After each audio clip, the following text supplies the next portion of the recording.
এক দেশে ছিল এক ছোট্ট গ্রাম। সেই গ্রামের নাম ছিল নীলপুর।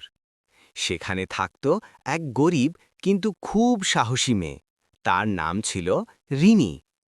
একদিন রিমি জঙ্গলে কাঠ কুড়াতে গেল।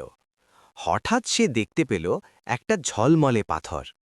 পাথরটা হাতে নিতেই একটা মিষ্টি কণ্ঠ শোনা গেল।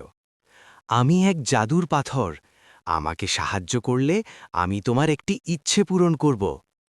রিমি অবাক হয়ে গেল। ঠিক তখনই সে দেখল একটা ছোট্ট পরী গাছের নিচে আটকে আছে। পরীটি বলল, আমাকে দুষ্টু জাদুকর বন্দি করে রেখেছে, তুমি কি আমাকে মুক্ত করতে পারো? রিমি ভয় পেলেও সাহস করে গাছের চারপাশে থাকা কাঁটা সরিয়ে দিল। সাথে সাথে পরী মুক্ত হল। পরী খুশি হয়ে বলল, তুমি খুব ভালো মনের মেয়ে, বলো তুমি কি চাও? রিমি কিছুক্ষণ ভাবল, তারপর বলল, আমি ধনী হতে চাই না, আমি চাই আমার গ্রামের সবাই সুখে থাকুক, কেউ যেন কষ্ট না পায়।